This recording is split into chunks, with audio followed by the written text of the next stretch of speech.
Gana for today's video, ito yung ating gagawin ngayong umaga guys. Magliligpit tayo ng ating mga damit, mga tupiin na tambak na ilang araw na ilang linggo na ito dito sa aking upuan na hindi ko talaga siya natutupi gawa nga ng wala tayong mapaglagyan. Actually yung iba nakatupi pero wala talaga tayong mapaglagyan. Kaya ngayon gagawa natin ang paraan kung paano natin ito aayusin, kung paano natin mapagkakasya sa lagayan sa sobrang dami na ng mga damit at hindi tayo nakapag-dispose kaya nadagdagan ang nadagdagan.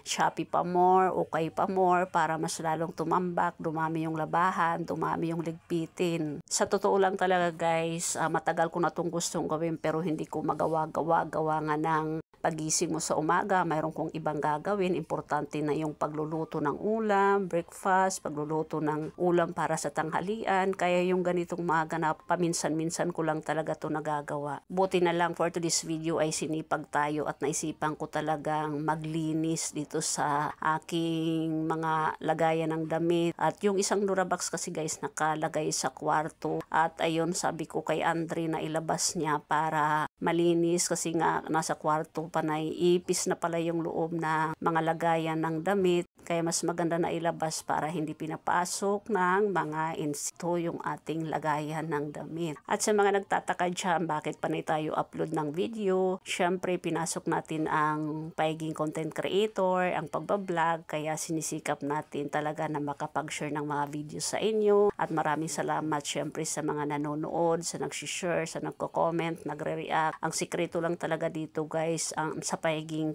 content creator ay kailangan masipag ka mag-upload, masipag ka maggawa ng video. Ang kagandahan din dito guys, sa nagko-content ka, lahat ng mga kaganapan mo sa loob ng bahay, mga ginagawa mo araw-araw, pwede mong i-video tapos pwede mong maibahagi sa mga viewers mo, sa mga followers mo, na yung iba kapupulutan ng aral, yung iba naman makakaril. Kaya advice ko lang sa mga nagsugod talaga sa pagbablog or sa pagko-content, sa umpisa mahirap talaga, hindi mo alam kung talagang magbubunga yung mga paghihirap mo, yung effort mo na sa paggawa ng video. Pero para sa akin, ang pagiging content creator, kailangan talaga is ng sipag, ng tiyaga, kailangan consistent ka sa pag-upload para mapansin ka. At syempre, kung gusto mo talagang matulungan ka ng iyong pagbablog at kumita, makatulong ka rin sa iba, sisipagan mo talaga. Kaya ako itong mga nakaraan, sobrang natamad na talaga akong mag-upload. Paminsan-minsan nag-upload sa loob ng isang araw, pero hindi talaga tayo napapansin. Pero ngayon na parang sinisipagan natin or panay tayo upload, doon ko napapansin na unti-unting nag-grow yung aking followers, kahit nakukunti yung mga views, pero parang pansin ni Algo dahil nadadagdagan yung followers kahit pa kunti-kunti, as in araw-araw talaga. Hindi na ako nakikipag F2F, noon talaga ginagawa ko yun, pero ngayon hindi na. Pero kapag mayroon akong napapansin na active sa bahay ko, pag hindi ako naka-follow, pina-follow ko din sila para naman magbigay support tayo lalo na sa mga small content creator. Kaya kung gusto nyo talaga mapansin dito, magtuloy-tuloy yung success nyo sa pagbablog, kailangan trabahuin nyo talaga. Kailangan sipagan nyo, gawa kayo ng paraan na makapag-share ng mga videos, mga moment. Maraming mga content guys na pwede nating ma-share na yung iba kapupulutan ng aral, yung iba magbibigay inspirasyon sa ating mga viewers, sa ating mga followers. Kaya ako guys, sinisikap ko siya talaga na i-push yung pagbablog habang wala pa tayong ibang ganap para naman matulungan din tayo nito lalo na sa pang-araw-araw na pangailangan. At syempre pagdating ng araw, kapag ka nagtuloy-tuloy lang yung sipag natin, makatulong din tayo sa iba. Mas maganda rin na yung success na gusto nating marating or yung goal natin sa buhay, hindi lang para sa pansarili natin, kundi para sa iba, makatulong tayo sa mga relatives natin, kamag-anak natin, mga kaibigan natin, at lalong-lalo na dun sa mga taong nangangailangan talaga ng tulong na walang kakayahan sa buhay. Dahil ako, simula sa umpisa pa lang talaga nang pasukin ko ang vlogging, ang gusto ko talaga, kaya ako pumasok dito is makatulong talaga. Dahil noon, mahilig ako manood ng mga humanitarian content, yung mga vlogger na tumutulong sa mga mahihirap na walang-wala talaga sa buhay. Kumbaga, naging second option ko na lang yung provide din para sa personal needs namin.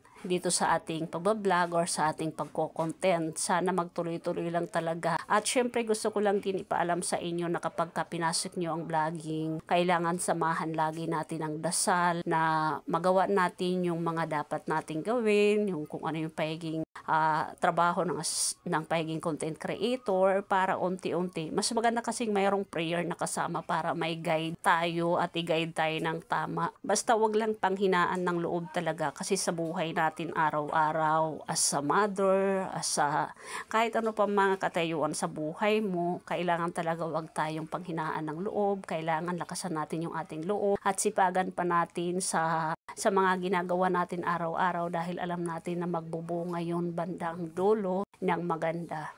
Ako talaga sa tagal ko na rin nagbo-vlog or nagko-content, parang hindi ko pa rin talaga mas salamin kung talagang para sa akin ba ito. Pero ngayon na araw-araw tayo nag-upload kahit pa paano nakikita ko yung progress ng ginagawa natin. Alam kong hindi lang ako, kayo din may mga pangarap kayo. Kaya gusto ko na pag-igihan nyo lang, i-enjoy nyo yung moment na habang nagbablog kayo tapos na-inspire kayo sa mga ginagawa nyo or maraming kayong natututunan sa mga ginagawa nyo araw-araw. Kaya wag lang tayong susuko kasi may goal tayo na makatulong at matulungan din tayo nitong ating pagbablog. So hanggang dito na lang po ang ating video ito. Again, maraming salamat po sa inyong lahat sa panonood at sa hindi pag-skip ng ads. Thank you so much. Ingat po tayo palagi. God bless.